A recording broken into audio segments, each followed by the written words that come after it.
আসসালামু আলাইকুম প্রিয় শিক্ষার্থী বন্ধুরা, আজকের ভিডিওতে তোমাদের স্বাগতম। বন্ধুরা, এখন তোমাদের সপ্তম শ্রেণীর অর্ধবার্ষিক পরীক্ষার গণিত প্রশ্নটি দেখাবো। বন্ধুরা, এটি তোমাদের আগামীকালকের পরীক্ষায় আসতে পারে, তাই বন্ধুরা ভিডিওটি না টেনে প্রথম থেকে শেষ পর্যন্ত দেখো। আর যারা আমার চ্যানেলে নতুন তারা সাবস্ক্রাইব করে সাথে থাকো। ভিডিওতে একটি লাইক দেওয়ার অনুরোধ থাকলো। তাহলে চলো বন্ধুরা, আমরা তোমাদের সপ্তম শ্রেণীর অর্ধবার্ষিক পরীক্ষার গণিত প্রশ্নটি দেখে নিই। বন্ধুরা, এখানে কাজ 1, সাশ্রয়ী হই সঞ্চয় করি। জোড়ায় কাজের নির্দেশনা। ধরো তোমার বাসার জন্য একটি পড়ার টেবিল বানানোর চিন্তা করেছ। টেবিলটির বিশেষ বৈশিষ্ট্য হচ্ছে এর দৈর্ঘ্য ও প্রস্থ সমান হবে।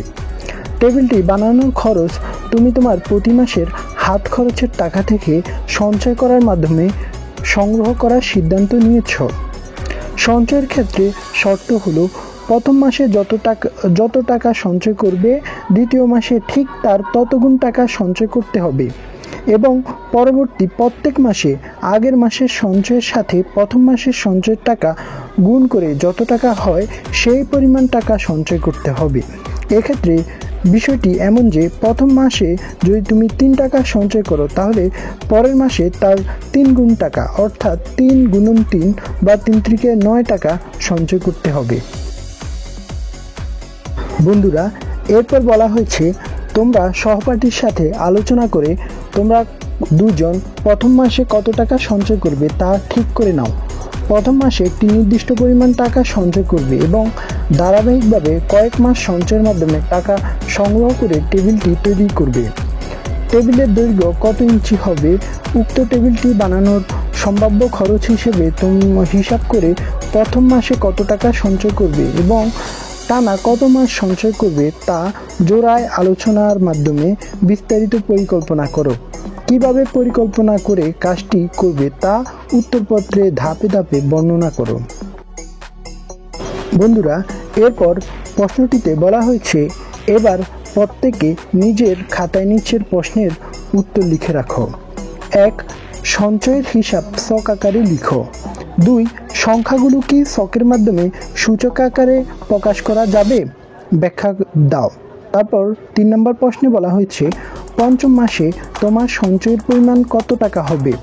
তারপর 4 নম্বর প্রশ্নে বলা হয়েছে, তোমার পরিকল্পনায় অনুযায়ী টেবিলটি তৈরি করতে কত মাস সঞ্চয় করার প্রয়োজন হবে?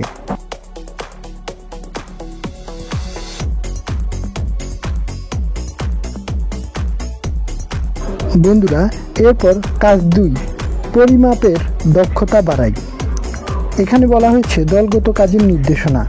কাগজ কেটে একটি ত্রিমাত্রিক মডেল তৈরি করতে হবে যার দৈর্ঘ্য, প্রস্থ এবং উচ্চতা সমান থাকবে। দলগতভাবে কাজটির পরিকল্পনা করো এবং সবাই মিলে মডেলটি তৈরি করো। এরপর বলা হয়েছে, এবার প্রত্যেকে নিজের খাতায় নিচের প্রশ্নগুলির উত্তর লিখো। 1.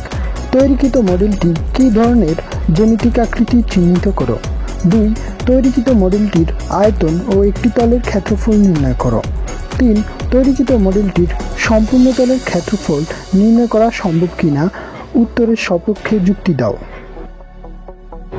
তারপর 4 নম্বর প্রশ্নে বলা হয়েছে, কাজ 1, সাশ্রয়ী হই সঞ্চয় করি।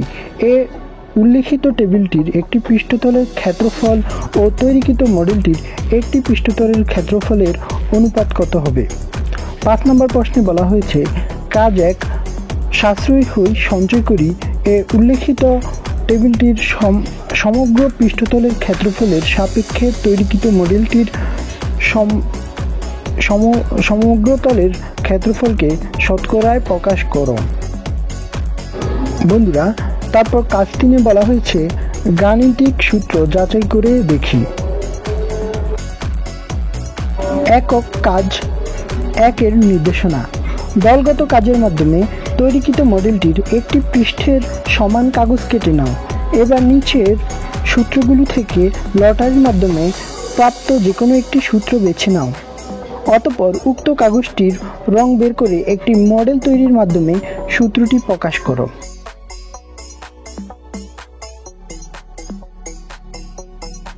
সূত্রগুলো হলো: 1. a plus b whole square is equal a minus b whole square plus 4ab। তারপর 2তে বলা হয়েছে a minus b whole square is equal a plus b whole square minus 4ab। তারপর 3 নম্বর প্রশ্নের সূত্র হলো a square plus b square is equal a plus b whole square minus 2ab। তারপর 4 নম্বর সূত্রটি হলো a square plus b square plus c square is equal a plus b plus c whole square minus 2 into a plus ab plus bc plus ca। তো বন্ধুরা এই হচ্ছে তোমাদের 4টি সূত্র। বন্ধুরা তারপর একক কাজ 2 এর নির্দেশনা। A4 সাইজের অথবা আয়তাকৃতি একটি টুকরো কাগজ নাও। কাগজটির কর্ণ বরাবর কেটে 2টি অংশে ভাগ করো। এই অংশগুলোর কোণ চিহ্নিত করো। 1. কেটে নেওয়া অংশ দুটি কোন ধরনের জ্যামিতিক আকৃতি নির্দেশ করে? আকৃতি দুইটির বৈশিষ্ট্য লিখো। 2.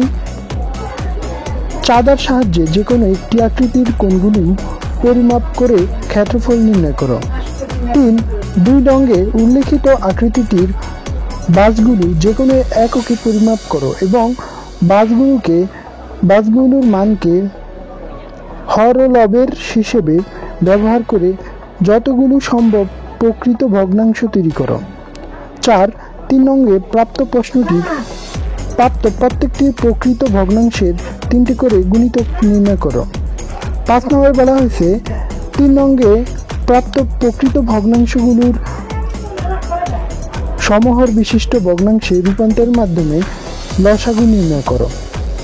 তো বন্ধুরা এই ছিল তোমাদের 7ম শ্রেণীর অর্ধবার্ষিক পরীক্ষার গণিত প্রশ্ন। বন্ধুরা এই প্রশ্নটির কিছুক্ষণের মধ্যেই কিন্তু সমাধান করে আমরা ইউটিউব চ্যানেলে আপলোড দিয়ে দিব। আমার চ্যানেলটিতে এই প্রশ্নটির সমাধান পাবে ইনশাল্লাহ। ভাগ্য ভালো থাকলে এই প্রশ্নটি হতে যাচ্ছে তোমাদের আগামীকালকের পরীক্ষার প্রশ্ন। তাই তোমরা এই প্রশ্নটির উত্তর অবশ্যই শিখবা। কিছুক্ষণ পর আমি আমার ইউটিউব চ্যানেলে এই প্রশ্নটির উত্তর আপলোড দিব।